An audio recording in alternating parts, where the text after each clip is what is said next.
사무엘상 5장 1절에서 12절까지의 말씀. 블레셋 사람들이 하나님의 궤를 빼앗아 가지고 에베네셀에서부터 아스돗에 이르니라.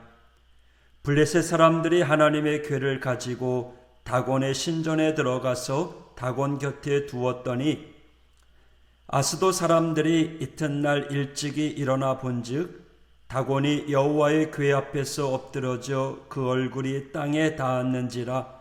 그들이 다곤을 일으켜 다시 그 자리에 세웠더니 그 이튿날 아침에 그들이 일찍이 일어나 본즉 다곤이 여호와의 궤 앞에서 또다시 엎드려져 얼굴이 땅에 닿았고 그 머리와 두 손목은 끊어져 문지방에 있고 다곤의 몸뚱이만 남았더라. 그러므로 다곤의 제사장들이 다곤의 신전에 들어가는 자는 오늘까지 아스돗에 있는 다곤의 문지방을 밟지 아니하더라. 여호와의 손이 아스돗 사람에게 엄중히 더하사 독한 종기의 재앙으로 아스돗과 그 지역을 쳐서 망하게 하니 아스돗 사람들이 이를 보고 이르되 이스라엘의 신의 궤를 우리와 함께 있지 못하게 할지라 그의 손이 우리와 우리 신 다곤을 친다 하고 이에 사람을 보내어 블레셋 사람들의 모든 방백을 모으고 이르되 우리가 이스라엘 신의 궤를 어찌하랴 하니 그들이 대답하되 이스라엘의 신의 궤를 가드로 옮겨가라 하므로 이스라엘 신의 궤를 옮겨갔더니 그것을 옮겨간 후에 여호와의 손이 심히 큰 환난을 그 성읍에 도하사 성읍 사람들의 작은 자와 큰 자를 다쳐서 독한 종기가 나게 하신지라. 이에 그들이 하나님의 궤를 에그론으로 보내니라. 하나님의 궤가 에그론에 이른즉 에그론 사람들이 부르짖어 이르되 그들이 이스라엘의 신의 궤를 우리에게로 가져다가 우리와 우리 백성을 죽이려 한다 하고 이에 사람을 보내어 블레셋 모든 방백을 모으고 이르되 이스라엘 신의 궤를 보내어 그 있던 곳으로 돌아가게 하고 우리와 우리 백성이 죽임당함을 면하게 하자 하니 이는 온 성읍이 사망의 환난을 당함이라. 거기서 하나님의 손이 엄중하심으로 죽지 아니한 사람들은 독한 종기로 치심을 당해 성읍의 부르짖음이 하늘에 사무쳤더라. 아멘. 할렐루야. 오늘 본문은 블레셋 나라에 빼앗긴 언약궤 이야기입니다. 블레셋 나라 안에서 벌어진 일이죠. 이스라엘에게서 하나님의 언약궤를 빼앗아간 블레셋군은 의기양양하게 자기의 도시로 돌아갔습니다. 그들이 빼앗은 언약궤는 하나님을 상징하는 것이었습니다. 그래서 그들은 하나님이 그들이 믿던 신이었던 다곤을 섬기도록 다곤의 신상 앞에 놓아두었습니다. 그들은 언약궤를 단순히 전리품 정도로 생각했던 것 같습니다. 그러니 언약궤를 옮기는 방식도 몰랐고 그것을 옮겨야 하는 레위인이 있던 것도 아니었습니다. 단지 큰 나무 박스 하나 옮기는 것으로 여겼습니다. 블레셋 사람들은 언약궤를 그들의 신인 다곤 신상 앞에 두었습니다. 그것은 그들의 신이 하나님보다 더 우위에 있다라고 하는 고백이었겠죠.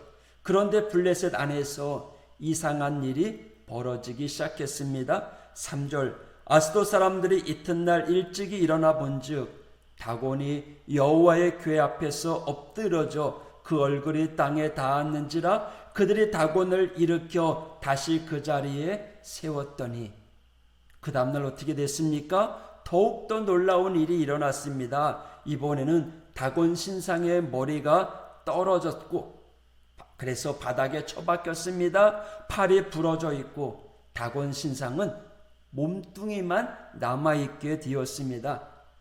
이것을 본 블레셋 사람들은 불안해지기 시작했습니다. 이후 그 도시에 독한 종기의 재앙이 임하여서 많은 사람이 죽임을 당했습니다.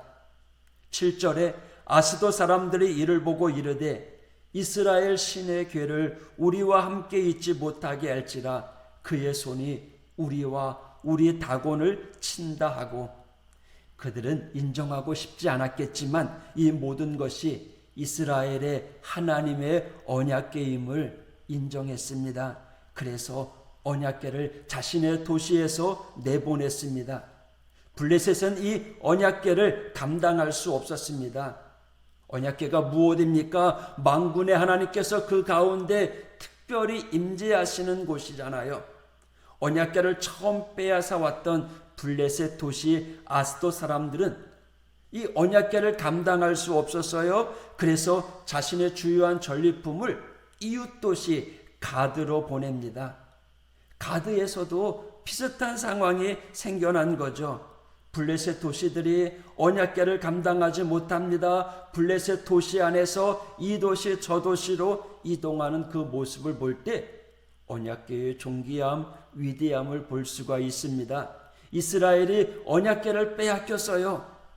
언약궤의 주인이신 하나님이 약해서가 아니죠. 하나님이 이스라엘을 깨닫게 주려고, 이스라엘의 죄 때문에 그렇게 당한 일이었잖아요. 이런 모습들을 볼 때 오늘날에도 어떤 면에서 하나님은요, 그분 그 능력 그 자체이심을 우리는 믿어야 합니다. 우리가 하나님께 어떤 인심 쓰는 게 아닙니다. 우리가 할 수 있는 이 모든 일들은 그저 감사할 일들 뿐입니다. 그것이 우리에게 영광이고 축복이지, 하나님을 위해 우리가 뭔가 애쓰는 것으로 착각하지 말아야 할 것입니다. 하나님은요, 어느 곳에서나 영광스럽습니다. 우리가 하나님을 바라보고 있다면 그것은 우리에게 축복인 줄 믿습니다. 감사해야 합니다. 여러분, 오늘 언약궤를 빼앗긴 이스라엘, 또 언약궤가 가고 있는 블레셋마다 하나님의 진노하심의 역사가 임하셨던 것처럼 오늘 우리의 삶 가운데 우리 중심에 하나님을 모시고 그 주님을 의지하는 우리 믿음의 성도가 되어야 됩니다. 언약궤 그 자체가 존귀함을 드러내고 있거든요. 무엇보다 우리가 하나님의 통로로서 오늘도 이 땅에서 하나님의 일꾼으로서 하나님의 영광을 드러내며 또 하나님께서 우리에게 맡겨진 사명을 감당하며 그 일들이 우리에게 기쁨이요, 은혜요, 축복이라는 사실을 명심하기를 바랍니다. 오늘 거룩한 주일을 맞이합니다. 하나님께서 오늘을 우리에게 선물로 기회로 주십니다. 이 기회를 놓치지 마시기를 바랍니다. 오늘도 포기하지 아니하시고 우리와 함께 하시는 좋으신 하나님, 살아계신 하나님, 전능하신 하나님, 그 능력의 하나님을 믿고 오늘도 담대하게 살아가는 하나님의 성도들 되시기를 축복합니다. 오늘도 감사함으로 성실하게 내게 맡겨진 사명을 잘 감당하여 하나님의 자녀로 부끄러움 없는 삶을 살아가는 우리 모두가 되기를 축복합니다. 기도하겠습니다. 하나님 아버지, 감사합니다. 오늘도 하나님의 말씀을 대면하고 하나님께 기도하고 하나님을 부를 수 있다는 이 모든 일들이 우리에게 은혜요 축복인 줄 압니다. 하나님 감사합니다. 연약한 저희들을 하나님의 자녀 삼아주시고 하나님을 아버지라 부를 수 있는 은혜를 주셨으니 오늘 이 하루도 감사하며 하나님 영광 드러내는 우리 믿음의 성도들 될 수 있도록 축복하여 주시옵소서. 예수님 이름으로 간구하며 기도하였습니다. 아멘.